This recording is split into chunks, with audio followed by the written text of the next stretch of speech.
Madame, monsieur, bonjour et bienvenue sur le Media News. L'ambassadeur des États-Unis, Henry Hencher, a appelé tous les États à suivre l'exemple de l'Algérie qui a élaboré un mémorandum concernant le versement de rançon aux terroristes, confirmant que cette position est celle prônée par la politique des États-Unis qui refuse de céder aux demandes de rançon des kidnappeurs.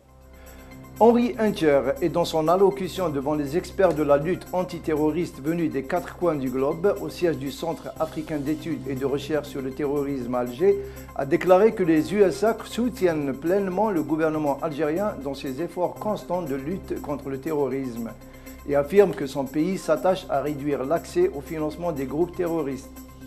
L'ambassadeur a conclu que les États-Unis demeurent toujours préoccupés par le kidnapping des diplomates algériens à Gao et feront tout pour assurer leur retour. Le secrétaire général du ministère de l'Agriculture et du Développement rural, M. Fodil Farroukhi, a déclaré au cours de la 10e réunion consacrée à la sécurité alimentaire durable en Méditerranée qu'il faut repenser le renforcement de la coopération dans le domaine agricole et du développement rural pour une meilleure couverture des besoins alimentaires. Au cours de cette réunion qui se tiendra demain à Alger, à laquelle 13 pays du pourtour méditerranéen prendront part, il sera question d'exploiter la dynamique d'une prise de conscience qui se traduit par une réhabilitation à travers l'élaboration et la mise en œuvre de politiques de développement rural qui viennent en complément des stratégies agricoles.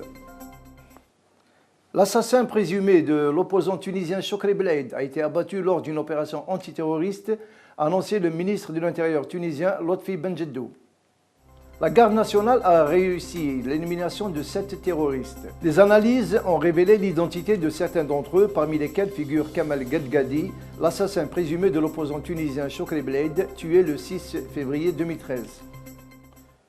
Dans une communication téléphonique avec le président ukrainien, Joe Biden, l'adjoint d'Obama, s'est de nouveau adressé au président ukrainien Viktor Yanukovych, l'appelant au dialogue avec l'opposition et de favoriser la formation d'un nouveau gouvernement dans le pays qui connaît une grave crise politique. Selon un communiqué de la Maison-Blanche, Joe Biden a déclaré que la poursuite du dialogue avec l'opposition et la formation d'un nouveau gouvernement qui jouira de la confiance des Ukrainiens seront les deux seules formules à même de ramener à l'Ukraine la paix et la stabilité. Ceci au moment où Viktor Yanukovych va rencontrer le président russe Poutine ce vendredi à Sochi, la ville olympique. Le ministre des Affaires étrangères suédois Carl Bildt a considéré lors de sa visite en Iran qu'il est possible que Téhéran arrive à trouver un accord final avec le groupe des 5+1 sur son programme nucléaire dans une période n'excédant pas les 6 mois. Dans une conférence de presse conjointe avec son homologue iranien Mohammad Javad Zarif à Téhéran, le ministre des Affaires étrangères suédois s'est dit optimiste quant à trouver une solution définitive au programme nucléaire iranien dans les 6 mois à venir si les deux parties font des concessions de part et d'autre. Voilà, c'est la fin de notre édition. Merci de nous avoir suivis. Excellente journée à vous. Au revoir.